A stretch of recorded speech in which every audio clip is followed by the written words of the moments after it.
Could I invite members to take their seats, please?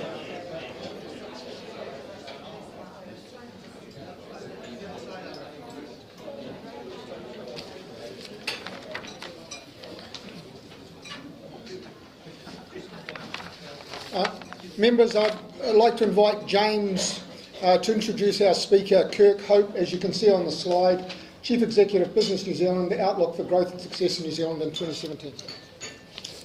Fellow Rotarians, Kirk Hope is the Chief Executive of Business New Zealand, New Zealand's leading business advocacy group, representing thousands and thousands of businesses of all sizes. Mr. Hope, Kirk and his Wellington-based team work with companies, organisations and political and other decision makers advocating for New Zealand's success through sustainable economic growth. Before joining Business New Zealand, he was the CEO of the New Zealand Bankers Association, and prior to that he was the Executive Director of the Financial Services Federation, which is a great job because I had it once. The industry body representing the non-bank sector, which was that. He has previously held a range of senior positions in Westpac, including Head of Government Relations and Regulatory Affairs. A qualified barrister and solicitor, Kirk holds a master's degree in law focused on regulation of financial services, and a bachelor and a postgrad honours degree in political science. For 5 years he was a member of the Commercial and Business Law Committee of the New Zealand Law Society. I introduce you, Kirk Hope.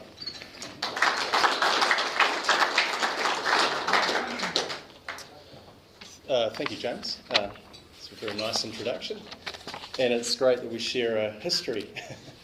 Thank you to the Rotary Club of Wellington for the invitation to speak on Outlook for Growth and Success. I just wanted to make maybe a few comments before I get into the presentation. I had a friend who was recently working on the Remain campaign in the UK, and after that he was subjected to a presentation by someone who got up and said, look, if I'd taken my £40 and put it on the fact on Brexit, taken the winnings from that win and put it on Leicester City to win the premiership, taken the winnings from that and put it on Trump to win the presidency, I'd have £1.2 million. So it just tells you, I suppose it's a great expression, a great introduction of how challenging some of the things that we talk about in business and economics have become to predict.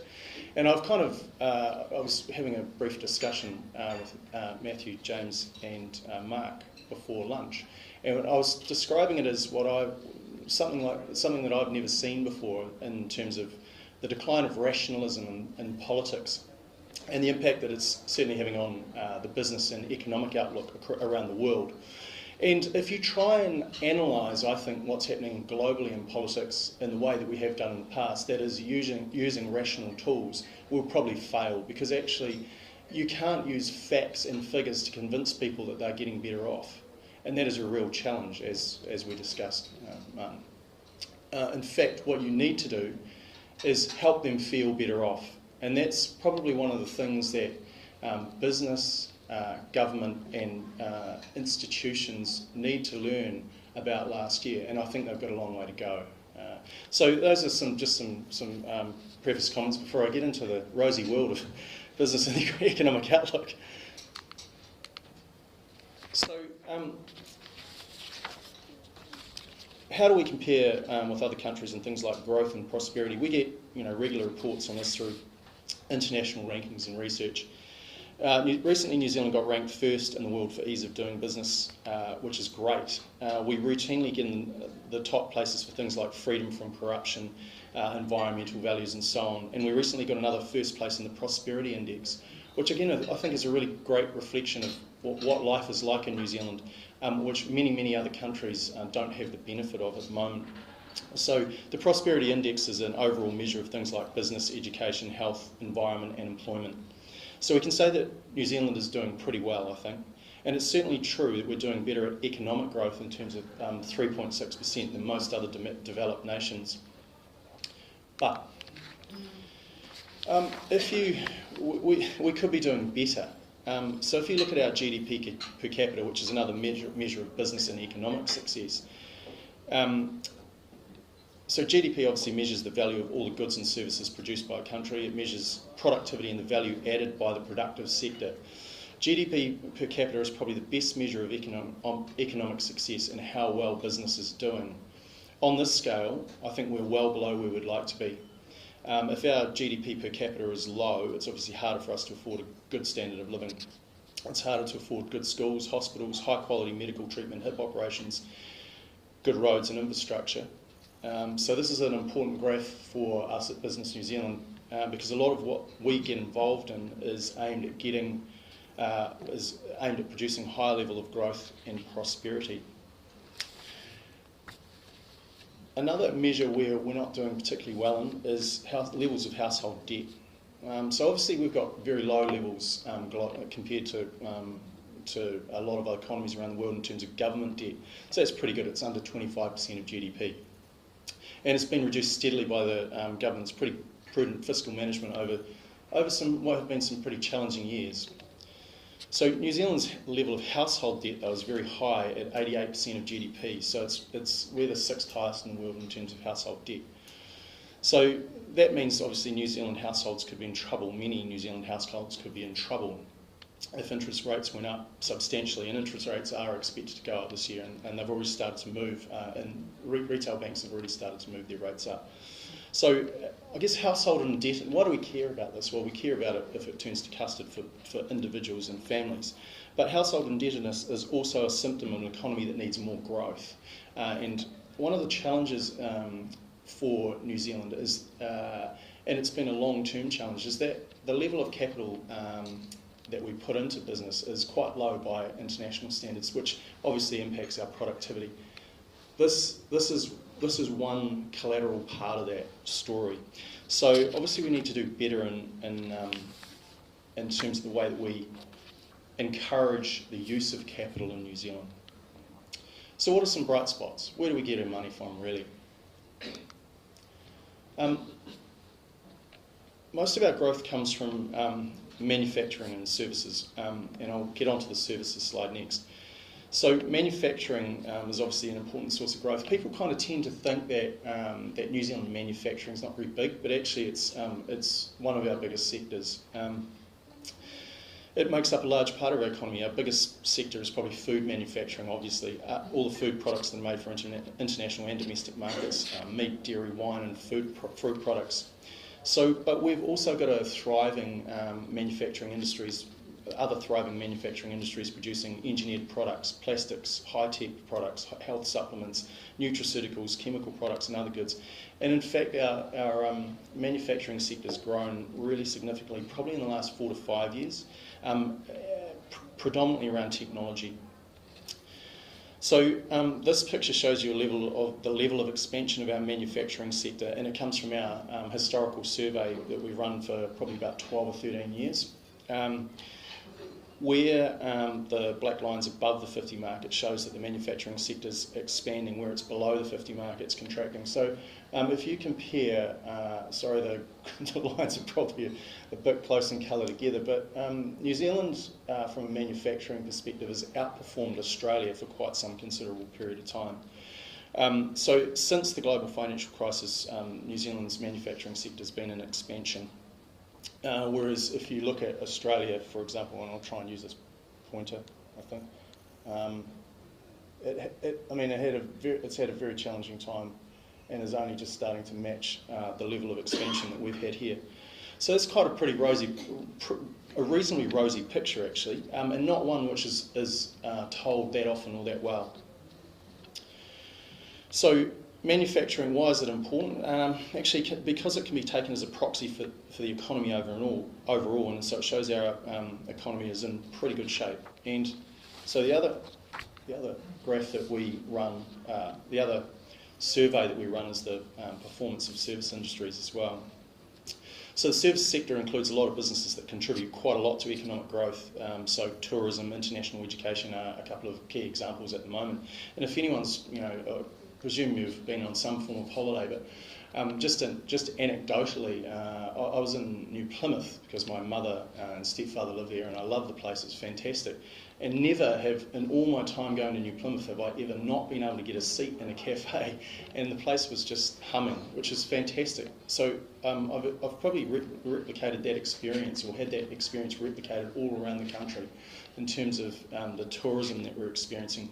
That comes with its other challenges though, right? Infrastructure, how we manage and maintain the experience of tourists coming to New Zealand is a real challenge. Is a real challenge, I think. So just to get back to this story though, again, you know, the black line on the top is New Zealand, the blue line is Australia's. Interestingly, after the mining boom in Australia, there were real fears for the economy. In the business sector in Australia, there were real fears for the economy. And, you know, despite what this graph tells you, Australia is still, you know, going pretty strongly, given what you would think, given the media about how things were going to pan out after the resources boom declined. What's actually happened there is that their economy has transitioned much more, and this is really good news for us actually, it's transitioned much more quickly than they thought into the services space. So you can see around about December 13 they start to really starts to take off. So I think that's really good news for New Zealand. We're still doing a lot of trade with Australia, and it's good for us when they're doing well, particularly in this area. So in terms of the best good news part of my presentation today, I suppose exports, although there's obviously some note of caution given what I said earlier, my earlier comments, but exports are pretty strong for New Zealand. You know, these are the areas that are bringing vital foreign exchange and growing our economy. And of course that supports all of our living standards. The good news about this slide actually is if you look at it, it's really diversified. So there are different sectors and industries and segments that have been able to grow quite well. And that's really, I think that's probably one of the most important things for our economy. We are much more diversified than just dairy and agriculture. And that's an important thing for us when we go through the type of thing that we went through in the last couple of years with the decline of commodity prices based around milk. Tourism's leapt ahead of many other sectors, and I've just talked about that. It's making us some serious money. Dairy's recovering. Our food and beverage exports are generally pretty strong. Export education continues to earn more and more every year. Petroleum is another solid earner, although, you know, even though global oil prices are in the doldrums, and so we're still making a bit out of the mineral sector as well. Wine is growing year on year. I think probably the most exciting thing for us, and probably one of the great things about this slide, is the tech sector is now on the list of big export earners for New Zealand. Why is it exciting? Well, it's cool, right? But that's not why it's exciting. Why it's exciting is because it's a weightless export, so it doesn't cost us.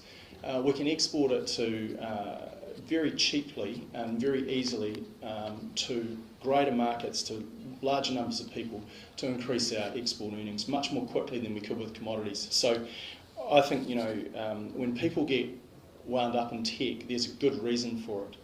It's because it is a really, really cheap way to generate a lot of money if you have good product. And people will refer to zero, and my view is that over the next 5 years, zero will be potentially a minnow in comparison to some of the types of technology exports that New Zealand is able to produce. I mean, you've got zero, and that's huge and that's big, but you've also got healthcare providers like Orion who've been doing this for a lot longer. I think over the next 5 years, it's going to really ramp up. So I guess we need to keep up the good work, keep diversifying the economy, get the debt levels down, and keep investing in business and trade a bit more, notwithstanding where Donald Trump sees the world. So just to conclude, I think New Zealand's in pretty good shape. One concluding comment that I would make, and I kind of refers back to the Herald Mood of the Boardroom survey that was conducted last year. It was the first time that the top 4 issues that CEOs and boards were worried about and thinking more deeply about. It was the first time that they weren't business-related issues. They were inequality, child poverty, So there were social issues which were having an impact on business. So it's, I think that's an important message for organisations like Rotary to take away, because actually you're all leaders, and you can probably help change some of that thinking, given you know, your principle of service above self. So thank you again for the opportunity to talk to the club today. I really appreciate it. I'm happy to take any questions at all. Yeah.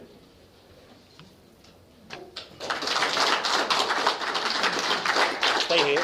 Mark says there's time for some questions. Hammond. You go.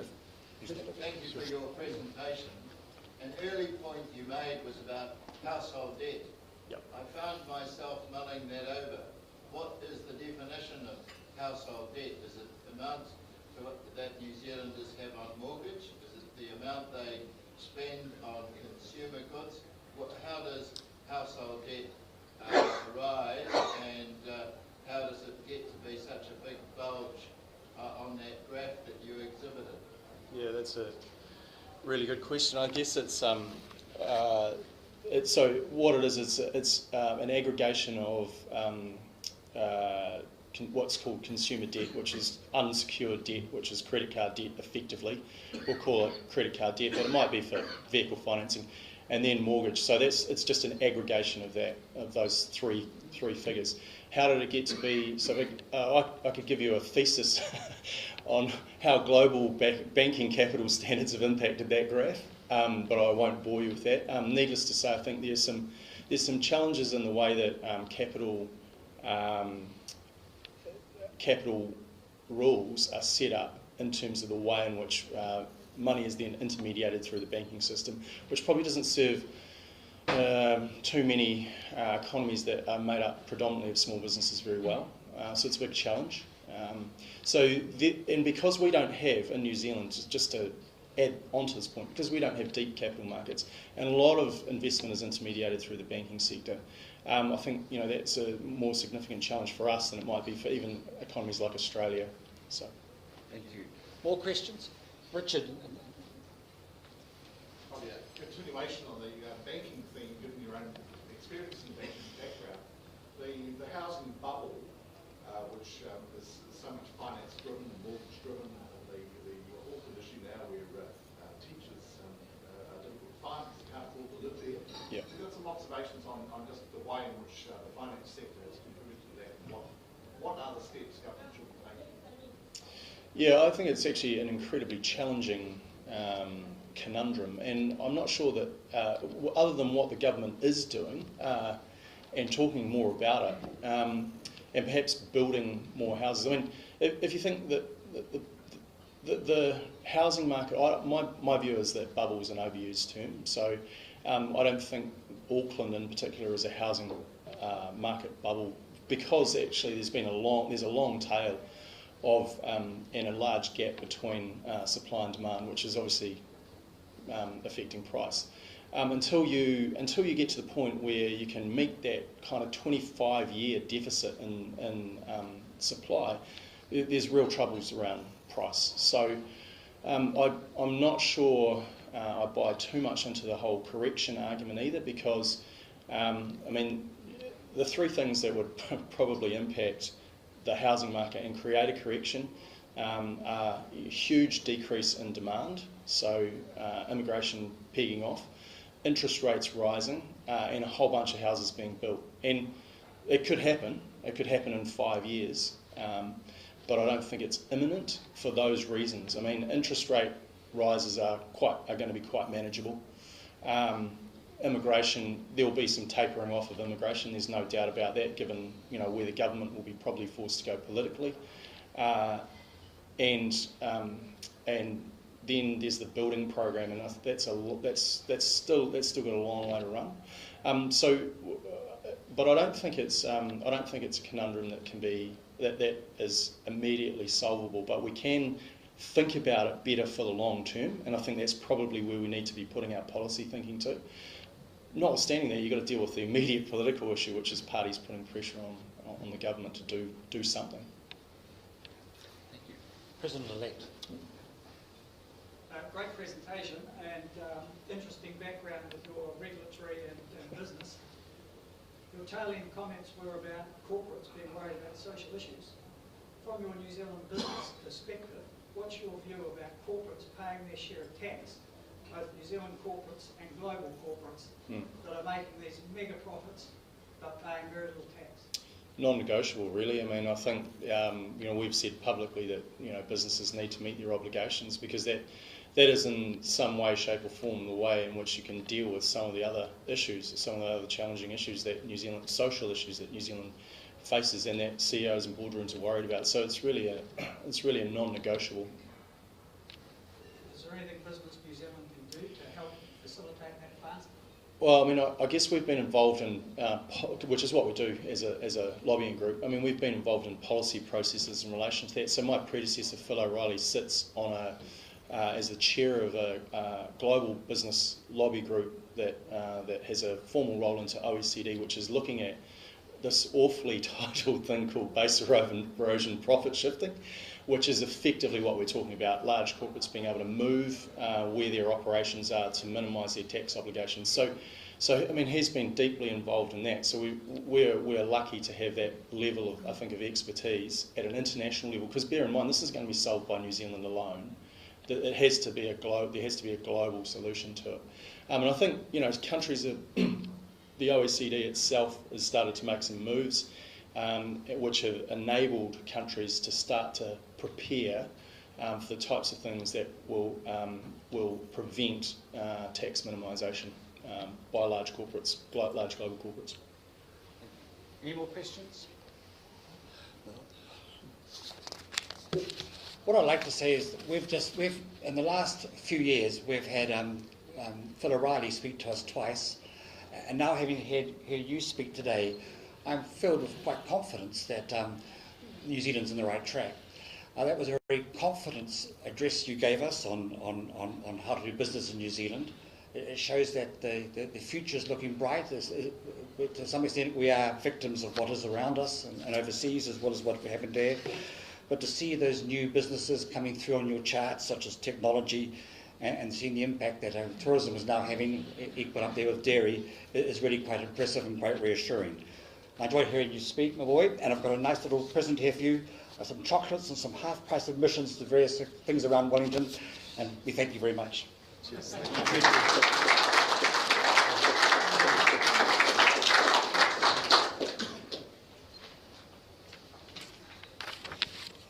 Thanks, Kirk.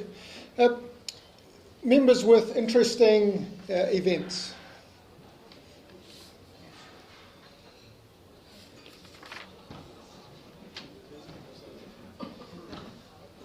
Can you guess what I'm going to talk about? Australian Open. Yes, Gillian Jones is at the Australian Open. She's asking some of those people who are losing at tennis to come and play at our jumbo tennis. So we've got 6 weeks to go before the 9th jumbo tennis tournament, and I've got 3 things I want to tell you. Can you see a pattern in those numbers? No? Fair enough. We need baking. So if you can bake slices, scones, muffins, you name it, turning up with some food on the day would be very good to help with the catering. We need more jumbo tennis teams. We're going to have 48 this year. It's going to be a far bigger event. There's marquees, food trucks, music, you name it. So it'll be a very entertaining time, even more so. We need umpires. So umpire training is going to happen in the next 2 or 3 weeks. And as we've been talking to some of the prior umpires, the more we have, the less time you have to sit on that chair up in the air. So more umpires, please. And if you need any more information, just contact me. Thank you. This is a final reminder about the Kapiti Island visit. It's before the jumbo tennis. It's in just over 2 weeks. There's still places available, but I do need to confirm our numbers tomorrow. So if anyone's interested, could they email me or talk to me straight afterwards? But the details again, it's Saturday the 11th of February. The boat trip starts at 8:45 in the morning. You'll be out there all day. The cost is $75 for adults and $40 for children. If you've got any younger ones under 5, it's free. So it's a great opportunity, and I've been out there several times over the years and really enjoyed it. So please let me know if you're interested. Thank you. Thanks, Patrick. I can vouch for Kapiti if you want an experience really to come to grips with New Zealand, what it once was, then it's worth going to have a look at that. Just some general business. You may or may not appreciate that with effect 1st of January, the Rotary levy, we increased the Rotary levy by 55 cents a month to really cover the GST on district levies which we hadn't previously charged for. The new website is in production, and on the 27th, Michaela and Rebecca will talk us through it. At the same time on that day, the District Governor, Martin Garcia, will be here with one of the AGs, Rick Hughes. And we have the refreshed newsletter for the team that's in the room. Thank you very much, and we're using MailChimp to do that. The Survey Monkey on location and costs, we've delayed sending it out until we've had the next meeting at the Wellington Club, because a number of people will have neither attended or forgotten what it was like. So straight after that we'll then send out. So after next Monday evening, we'll send out the survey for that.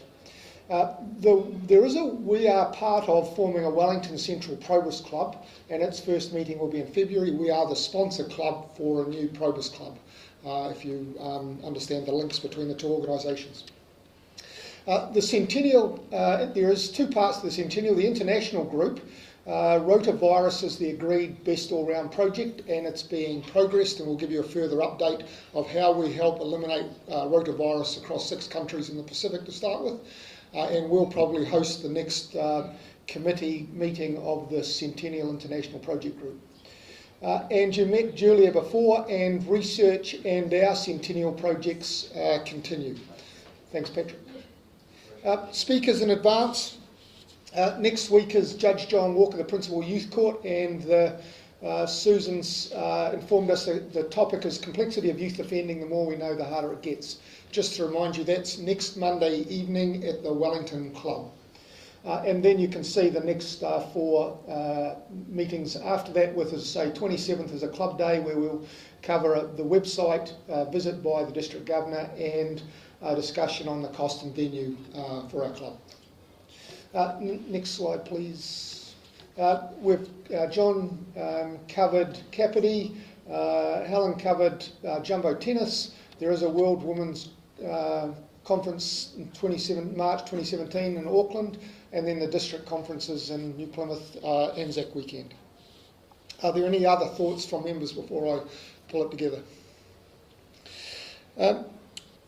In this day in history, 1965, one of the most inspirational, effective leaders of the last century died aged 90, Winston Churchill. Interestingly, he was not necessarily thought of in that light when he started in the UK parliamentary system. So in my thinking, let history judge the new president of the USA and see what he delivers.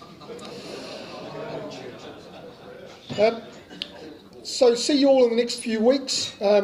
Lift 3 is out of action. If you want speedier lifts, use lifts 1 and 2, which are, as you drop your name badges off, keep going around the corner. And don't forget, our theme is Rotary Serving Humanity. And as I say, see you when we can in the next few weeks. Thank you.